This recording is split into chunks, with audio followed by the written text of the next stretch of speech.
Hey fellas, it's been a while. How are things going? Hey, Brian. Hey, Oh, B-Bear. oh, Oh, no, you oh, go ahead, okay. Jeff. Thanks, Django. Hey, Brian, how you been? Pretty good. We haven't talked in a while, and we missed last week. Oh yeah, it was free comic book day and we were super slammed. Well, it wasn't Free Comic Book Day for Brian, was it? No, that's true, but I was busy with some other stuff last week and I didn't get a chance to post an episode. We still got a couple in the can that I'm prepping, but I've got some really good news about this week. Oh yeah, what are we doing this week? Well, I am glad you asked, Jeff. I did an interview recently with Shannon Live from Bat City Comic Professionals. Hey, Shannon is good people.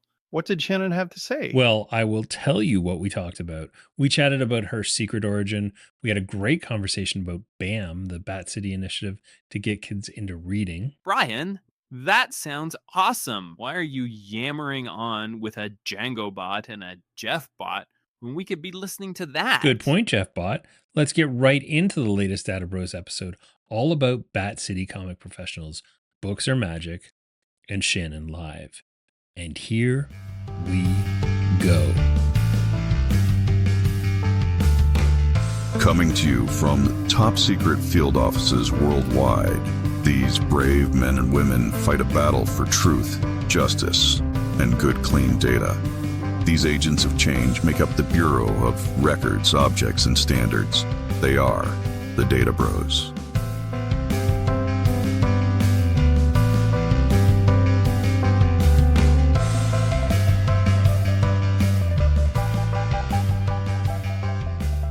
So I'm here with Shannon Live of Bat City Comic Professionals and Books Are Magic.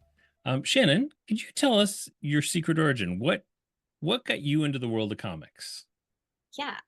Well, I grew up on Riverdale Street in San Antonio, Texas, and I thought that that meant I lived where Archie and Jughead and Betty and Veronica lived. Except for the fact that my neighborhood was not near as like cute and wholesome as theirs, and so I always thought we lived on the other side of the tracks, like maybe like the South Side Serpents zone. Right. Not that they were a part of the comics back then, but and so I would always get those books at the grocery store, and then because that was what my mom thought was like girl comics. Right. And I have an older brother who's 4 years older than me, though. So in the 80s, he's of course reading Superman, X-Men, like all the different stuff. And so I would steal his comics from his room and read those. And that was kind of like my first introduction to the regular floppies, was just stealing my brother's comics. And then for me, by the time I got to the age where I could go to the store on my own and get it, that was mid 90s and wasn't really my thing. I didn't really see myself in comics in the mid 90s being Right. a teenage girl, that we were definitely not represented in any positive light in comics at the time. And so I kind of fell off until college. And then in college, I didn't have a comic book store near me, but I would get trade paperbacks from the local bookstore and read those. And so it wasn't until after college that I actually got to the point where I was going to a comic book store week by week and actually grabbing the issues and pulling them off the shelf.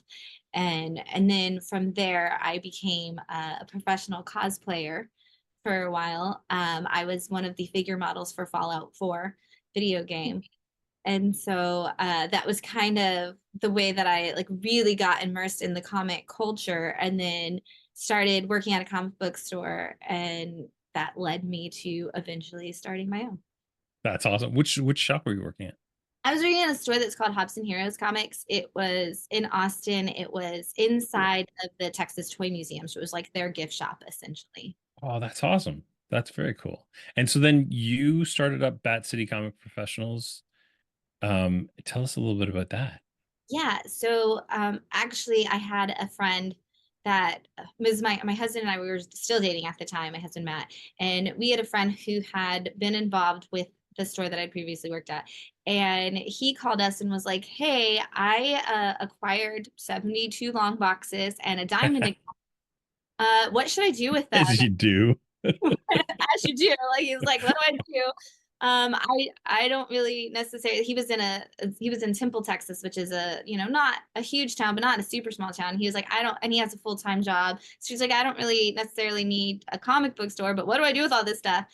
And I was like, being me, who is a very Leslie Knope style person, I created a binder of what he should do with the comics that he received, that basically walked him through a business plan, essentially, of starting a comic book store that didn't actually have a physical location. It was, nobody in this conversation has the ability to quit their job and start a comic book store. So Right. it was, how do you go from different, like from having 72 boxes to comic book store without a building? And so I planned that out with Matt, my husband, and I had a plan of how it could be also an educational organization.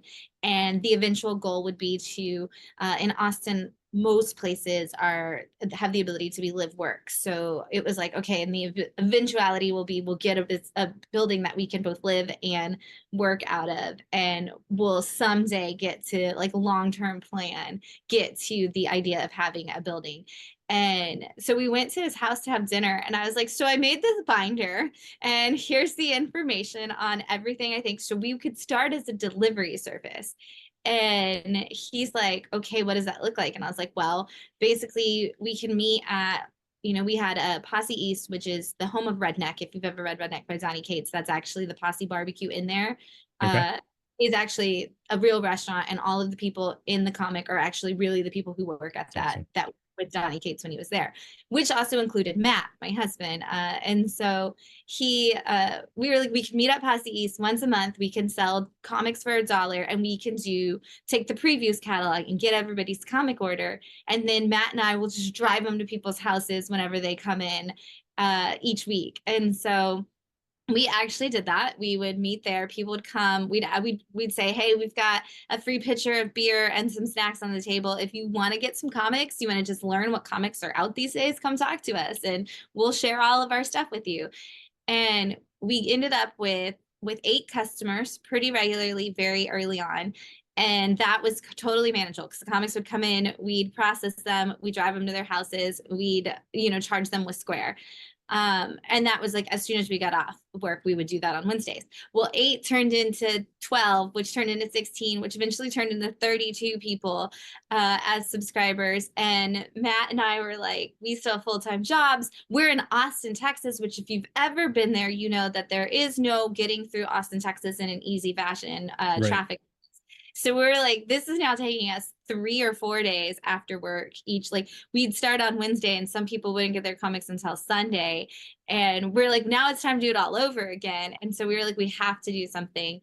And so our lease was up on our apartment where we were hosting our book clubs and things like that to get people. We were just like, come on over to our house, everybody. Like, it's fine. We don't care. So since we already had that mentality, we knew our lease was up. And so we found a house that was live work zoned. And so we moved everything into the house. And we had the side of it, like where we were going to have our room, and like the bathroom and everything was over there. And so the main part was going to be the store. And we set everything up and we opened Halloween weekend, 2019 with our physical location. Wow. Finally got it go, and we still had full-time jobs. So I was riding my bike to work, which was about 4 miles away every day, and then riding my bike back and opening up the store at 5 o'clock in the afternoon, and we'd stay open until 11 o'clock at night. So we had a lot of service industry people who were really our main customer base at that point. And we did that for a while, and we finally got to the point where we had a regular amount of customers that were coming in, and then COVID hit. And we were like, well, at least we know how to be a delivery service. So we immediately went back to just delivering, but it was contactless at that point. So we'd send all the invoices over to people, and then we would just drop their comics off for them. And we were able to, because we lived in our house or in our store, we were able to FaceTime people and go through backstock bins and find the comics. Oh, fun. So it was really cool. I remember seeing stuff about you doing that back around 2020. Like, I distinctly remember there were a few stores that were really great examples of how you could operate in that weird, like, it's hard to remember how weird that time was, but yeah, yours was definitely interesting. Oh, well, thank you. Yeah, we were in such a unique position. And I had already been, since was with the old store, I had been doing a weekly show where I talked about what comics came out, highly focused on the indie side and the small press side. And so for us, when COVID hit, I already had a show that had tons of viewers. And so we never went to live sales, but we would talk about the comics and then say like, hey, hit us up if you want any of these. Right. And so we did that, and it was great. And that actually started the conversion of the show to be Wind Down Your Weekend, because we were sitting on the show for so long just to give somebody to talk to that we needed drinks. And eventually it became, what if we reviewed the drinks while we're awesome That's awesome. the comics? And so the show adapted, and it's still the same to this day. That's so great. Yeah, That's amazing. Yeah, and So- my big thing was, my big thing was that if we were going to start a store, I wanted it to be a nonprofit, which I know is probably your segue to the next thing. But I was adamant, because when I came to comics, I came from, I had worked as a reading and writing specialist in schools, and I built a curriculum because I was at a Title I school, and in Texas, Title I schools, if they're not performing up to the standardized test, they will turn them into either magnet or charter schools and try to bus people in who will essentially help bring those scores up or get a new focus point so that they can get the grade level reading and everything up at the school. And this school had already been turned into a magnet school and was still not hitting the numbers that they wanted them to hit on the standardized test. And so they had brought us in as private, like they brought me in as a private educator. I'm like trying to help those students with their test scores. And I was like, hey, the thing that they don't like is they don't like that they're reading the same materials over and over again, because they were Right. taking the practice test in both the fall and the spring. And so like they were taking the practice test in the fall, and then in the spring they were taking the real test. So they were just doing the same worksheets over and over and over again, trying to get them to get the scores that they needed. And so I was like, look, you gotta change what they're learning. You gotta mix it up. And so they ended up having me create my own curriculum for them. And I used all comic books and TV shows and graphic novels and music. And that was kind of for me, like the like point where I realized like, hey, I think that like we could create this kind of materials further. And so when I went to work for the first comic store I worked at, I was like, hey, can we do this? Can this be a program we have? And they were like, we are going towards like, we want to be a bar/comic book store. Like that's not really what we're going to do. So when we started Bat City, it was in the first page of like the notebook, like, I want to be a nonprofit organization that like is an educational organization that teaches kids to read in conjunction with our comic book store somehow. And I was like, that's my only prerequisite to come on and like build this store, is that it has to do something for the community like through it. And super cool. it was kind of the like foregrounds to starting Bat City, was that it had to be that as well. So what does the name Bat City Comic Professionals mean? Well, thank you for asking that. So Austin, Texas is actually the Bat City. Right. And so we were about a mile away from the Bat Bridge. And so that is the South Congress Bridge that goes out of downtown in Austin. There's over 1 million bats that live down there. And every night they fly out and they swarm the whole city. And so we would have a swarm of bats flying over our store every day. And so for us, it was like this works in both ways, obviously, because, you know, the average person comes in and they're like, oh, Bat City, you guys really like Batman, right? And we're Right. like, Yeah. he's been there. Like, It's cool. And so, but for us, it's like, it's actually, you know, it was because we were in Austin, and in Austin, like every third thing is Bat City something. Right. Like, to get calls for Bat City apparel all the time, because alphabetically we were right next to them and in listings. And so we would always get each other's phone calls. It was kind of funny. And then honestly for us, like the comic professional side comes from the fact that we wanted to have that level of expectations on ourselves, and that guarantee for our customers. You know, you're going to get not just the typical situation, but we're also going to provide those services. We have grading services that we work with. We're dealers for all the different grading services, and we do assessments. We do cleaning and pressing. We actually even do insurance letters for people who bring in their collections or have us come evaluate their collections and talk about, like, okay, what value do I put on my insurance when I do claim that I have all of this property value. And so it was all of those things, but then also, like, as a 501c3, and providing all those educational opportunities, we wanted schools to know, like, hey, we are trained professionals in what we're talking about and what we're talking about in comic books. And so the only downfall is people see Bat City comic professionals and they think that we're comedians. I have gone in to give speeches at places where they're like, oh, we've got Bat City comic professionals here to tell us some jokes today. And I was like, no, I will not be doing I'm like, good luck with that. Matt is going to tell you some excellent dad jokes, and I am just going to stand here and stare at you, and we're going to see which one of us cracks first. That's going to be my joke. That's amazing. We'll get you right back to the show after these important messages. Hello, fans of the Data Bros, and also our many, many friends of Murphy's Apple Juice. After last episode's incredible success of Brian's amazing whiskey cocktail, what other Murphy's cocktail concoctions can you come up with? Let's hear one. Hey everybody, this is Django Boren from the Data B.R.O.S. Data B.R.O.S.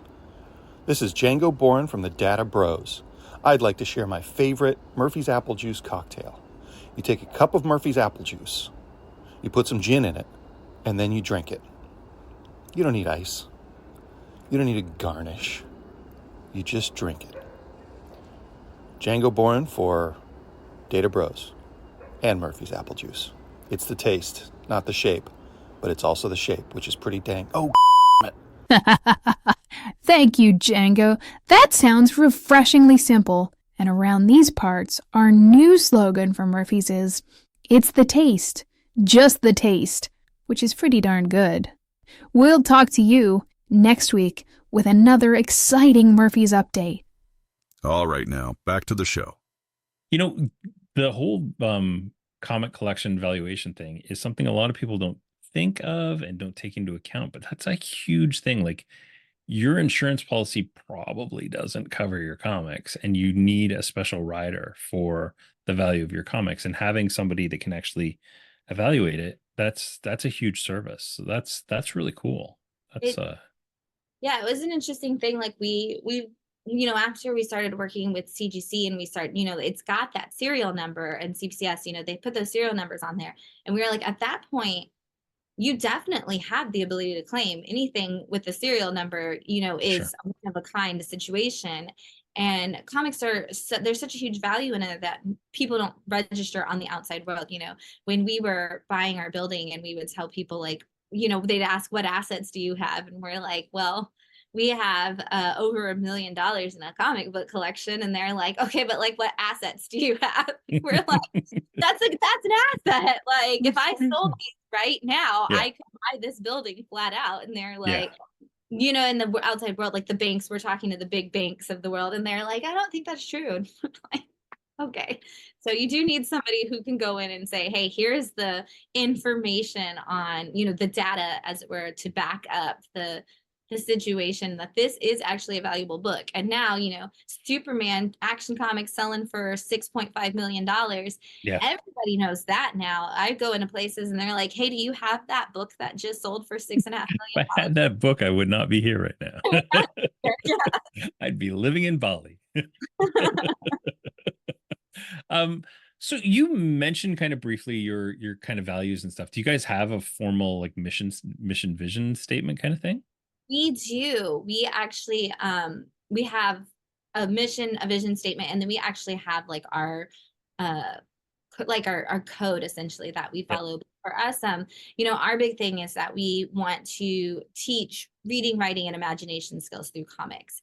And that's our big focal point. Is we want to help kids not only discover themselves and the strength within themselves, but we want to help them actually find those educational resources and find those educational tools that they need to build out that toolbox. But we want them to do it in a way that they love. And for us, that came, like I said, for me working at it in a reading and writing specialist thing, but it comes from that effective hypothesis theory in education that says if you have somebody who's trying to learn something and you add into it the filter that they have, that their information is coming to them through, you shrink that filter down with everything like anxiety or disinterest or inability to comprehend the information. It just gets smaller and smaller. And some of those big gut-wrenching things are that anxiety towards text, or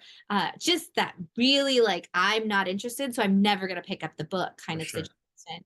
And we've learned that with comics, you open that filter back up.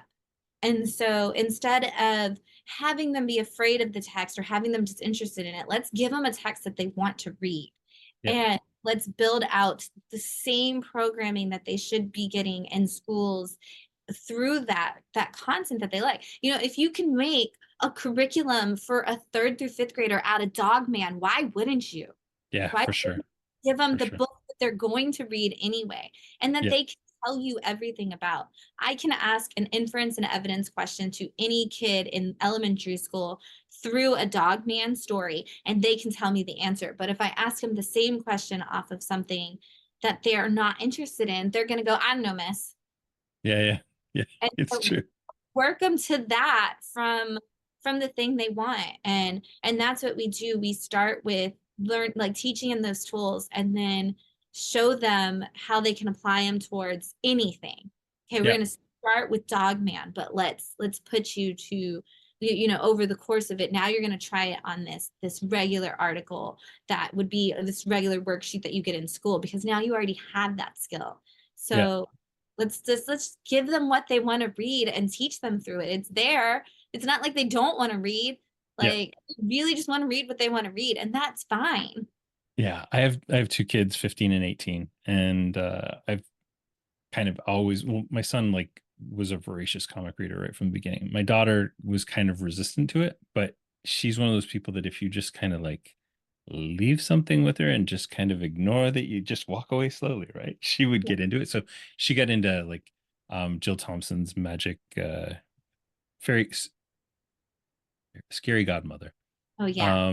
And then that kind of led her down a whole Jill Thompson path, right? And then she read Beasts of Burden at far too young an age, and I found out that maybe I should more closely read the cutesy dogs animals that I give her, because it traumatized her.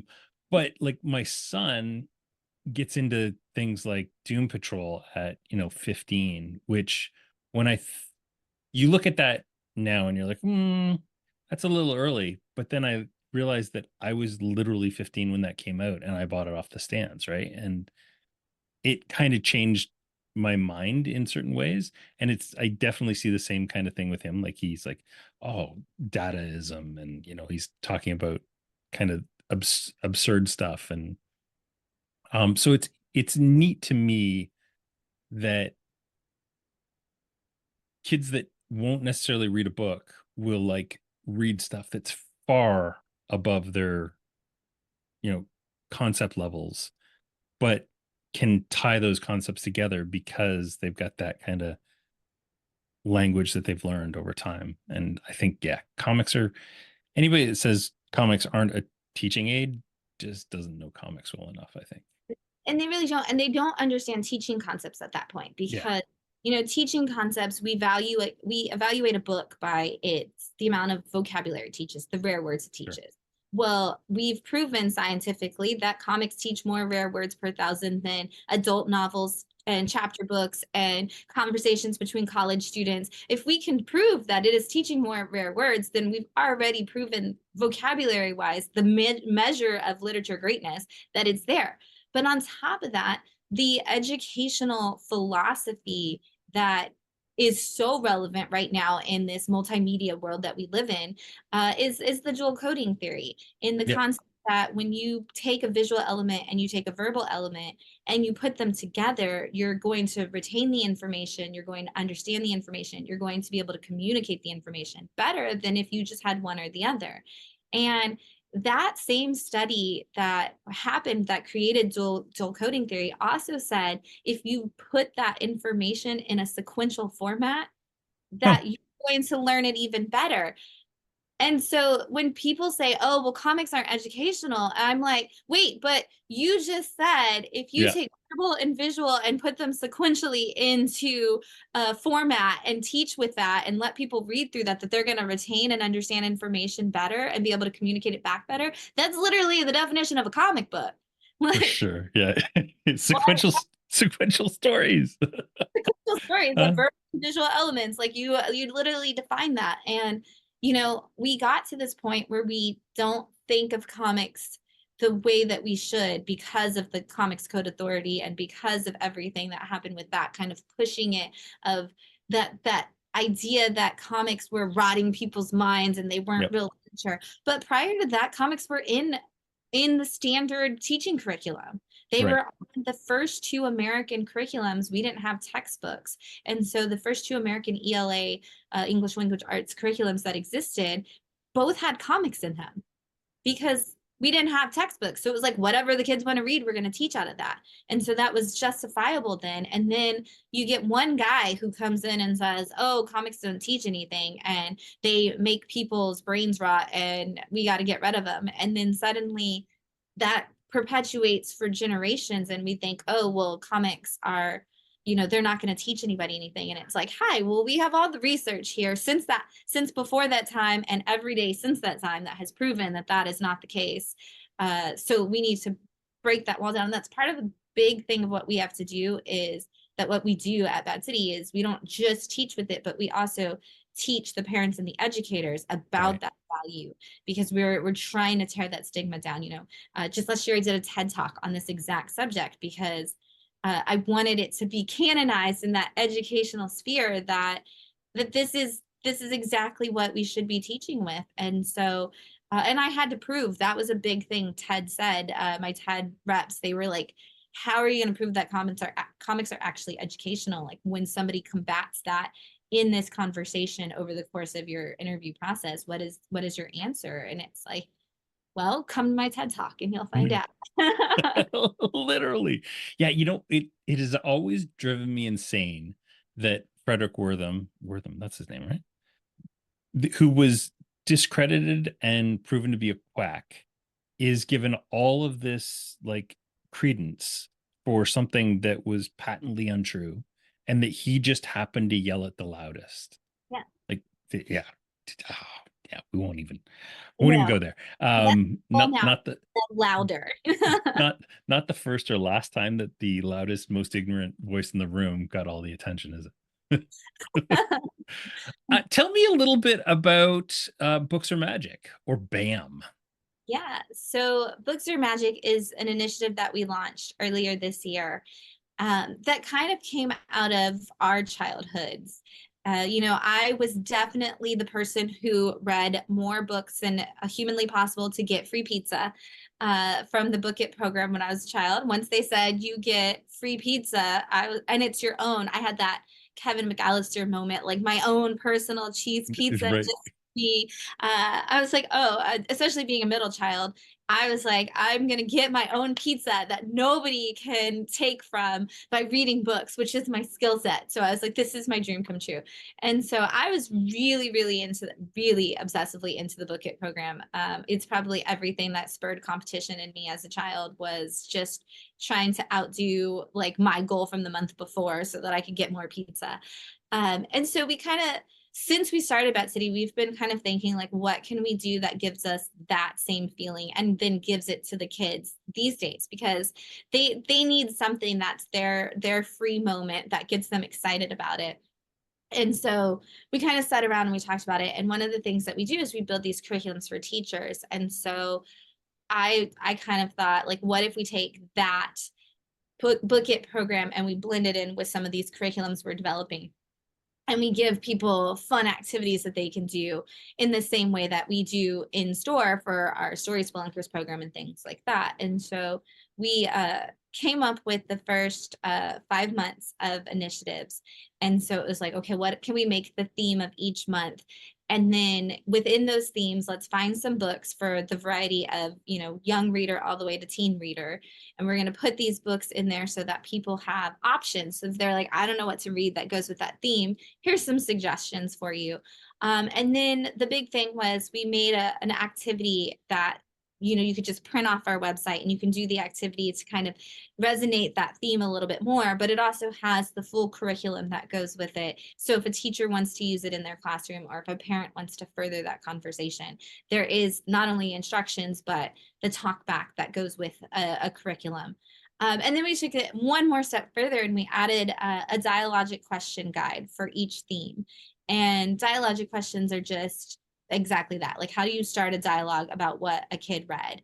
And so these are also resources that you can print each month off of our website.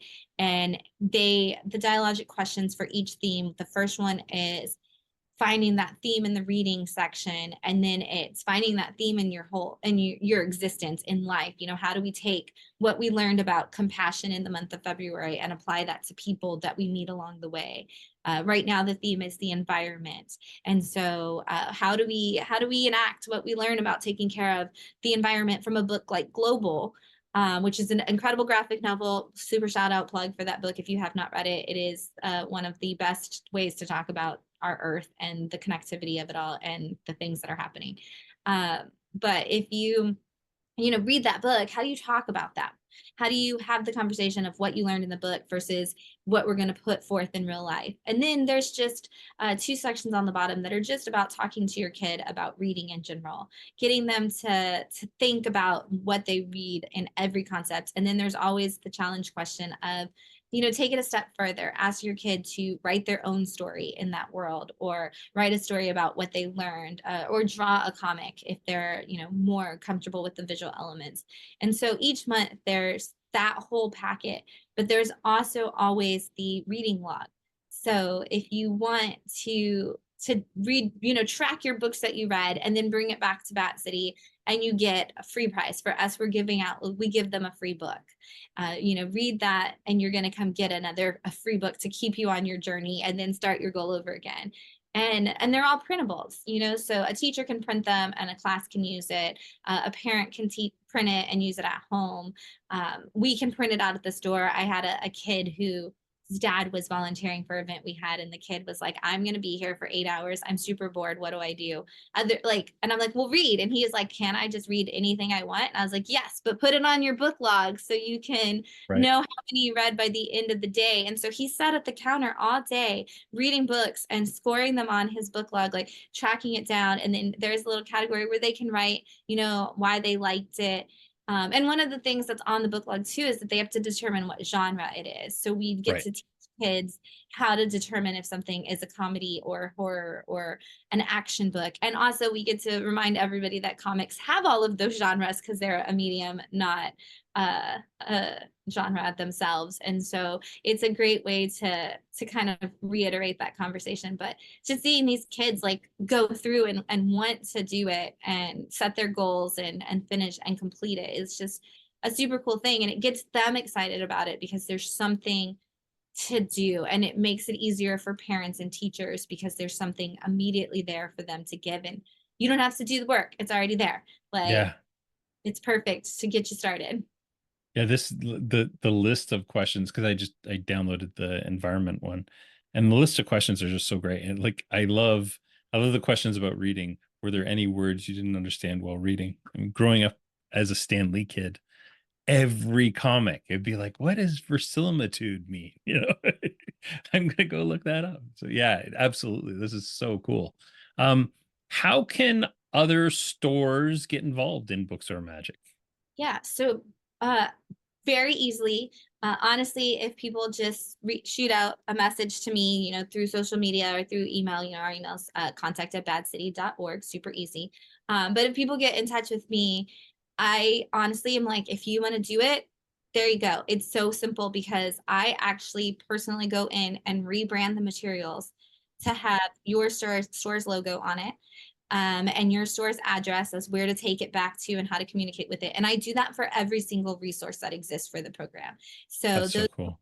monthly printables for all the activities, for the dialogic questions, for your reading log. I rebrand it to have your store information on there. And then we also add those stores to our website. So if people come to our website for Books or Magic to find that information, they can also say like, hey, we actually live over here. I can go to this store and we can follow along over there, or we're going to be on vacation. If we take our reading log with us, we can turn it in at one of these other stores and get whatever the free prizes that they're offering, whether that's a comic or a card or color sheet or whatever it is that each store gives. It's kind of up to them what they want to do.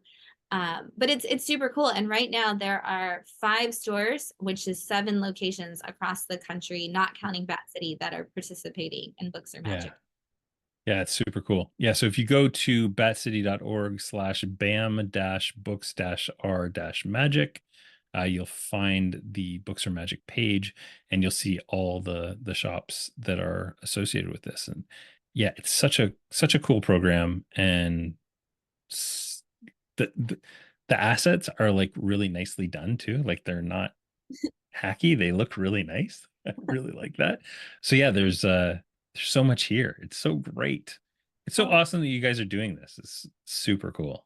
Yeah, we just, I know from being in other stores, like working in another store and working in schools, that the hardest thing is not that you don't want to do these things, it's that you don't have time. You don't have the time, maybe you don't have the experience to build the thing that you need. Oh, I really want to have this program, but I don't actually know how to do it. And so for us, that's what we do. And so if I'm going to make it anyway, I'm making it for our store. So it's easy to make it for everybody else in the store that wants to participate, so that I can say like, hey, it's done. All you have to do is roll it out. And really all you have to do is add it to your website to be printable. You don't have to necessarily offer a class or anything that goes with it. We have our Story Spoil and Curse program, which is our kids deep diving book clubs. So we do a lot of the similar activities to what we do with BAM in the store. So I'm developing curriculums for each month for that anyway, or for schools to use. And so I have a day where I just curriculum plan, which is something that we should give to all teachers, schools. Give them a day, have a 4-day school week, and let teachers have the 5th day to plan. And we would have a much happier teacher workforce and probably get a lot more into the hands of students that we need to get into students. That's a completely different soapbox that I'm just going to throw out there. 1000%.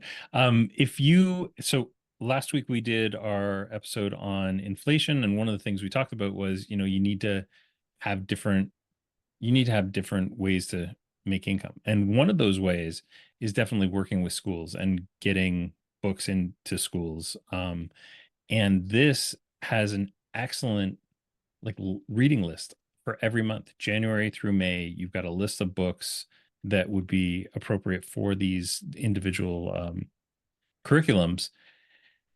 There's a whole, not to be the crass capitalist here, but there's good money to be made from teaching kids, and somebody's got to make that money. It may as well be comic stores that need to, right?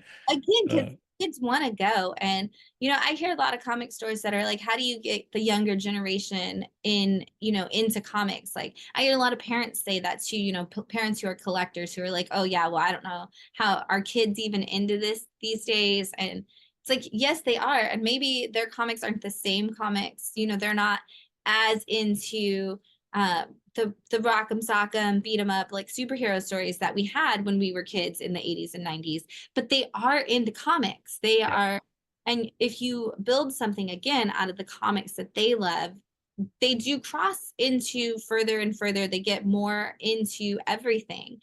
And it's so cool to see too, because I have one kid out of all of the children that shop at my store with their parents. I have one kid that uses his iPad or phone when he's in the store. Every other kid that's in my store is finding these activity sheets in the kids section and doing them. Or we have a full classroom on site, so there's always if nothing else, crafts on the table. If there's not like full on like make your own comic stations or activities from the different lessons left over. And so I don't see kids sitting around on their phones bored while their parents are shopping. I see kids actively reading comics and taking the comics and doing whatever activity we have in the back that they need that book to do.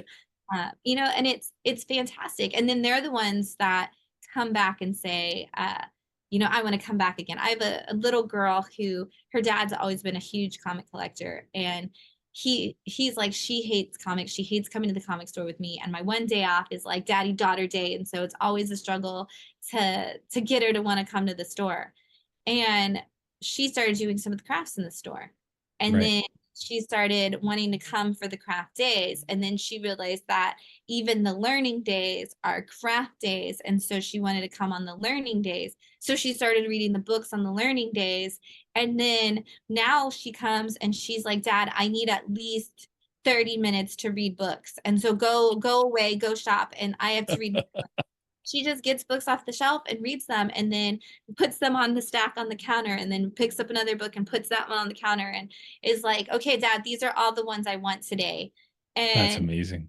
And now she has her own pull list. She's 6 years old, 7 years old. She has her own pull list. She's got like 8 titles that she's now obsessed with that she has to get every month.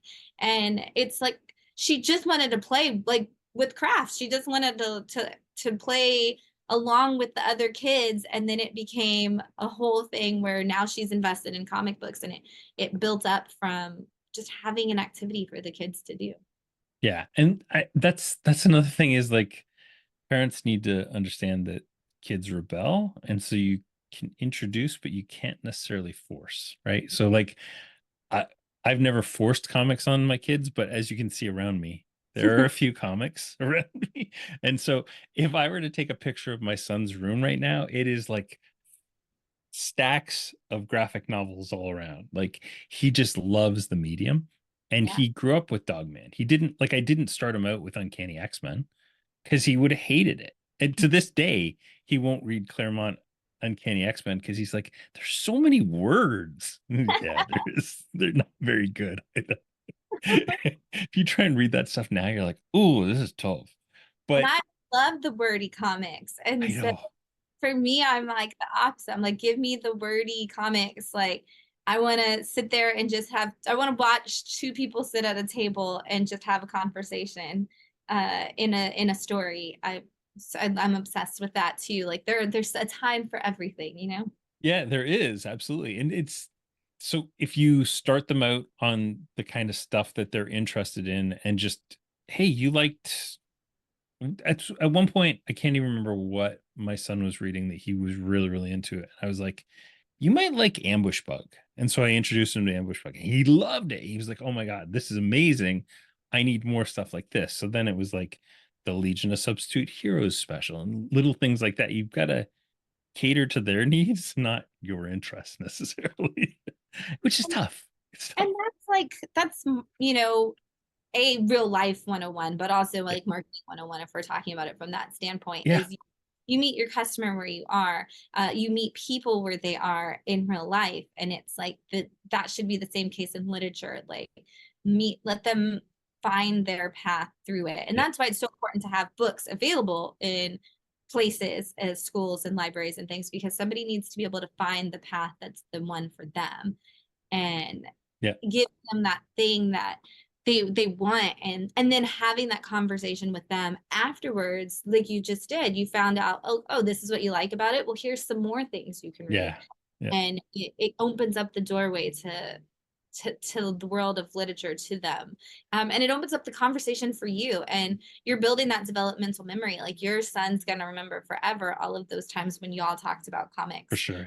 life, and so he's always gonna have a soft spot in his heart for those stories and those moments that y'all had together because of that. And that's the other thing, and that's the other big thing for us, is what's that developmental memory that you're going to leave somebody with, and For sure. make it reading. That's a great way to end it. Make it reading. That's awesome. Where can people find more about you and everything you do? We're on social media. We're really easy to find at Bat City Comic Books across any social media platform. So TikTok, Instagram, Facebook, we're going to be there. You can go to our website. It's batcity.org. We have all of our resources and information about what we do on there as well. And then you can find us on YouTube. We do all kinds of things on there as well. So it's also Bat City Comic Books. Awesome. Thank you so much for your time, and thank you so much. And I will include links to all this stuff in the show notes so people will find it there. And yeah, thank you again so much. Thank you. The Data Bros is a joint project from the teams behind Comic Shop Assistant and Manage Comics. Data Bros are Django Boren, Jeff Figley, and Brian Garside. Brian Garside produces and edits the episode. And you'll find more about the Data Bros online at databrosinc.com. Subscribe, like, and review the Data Bros on Apple Podcasts, Spotify, and wherever you get your podcasts.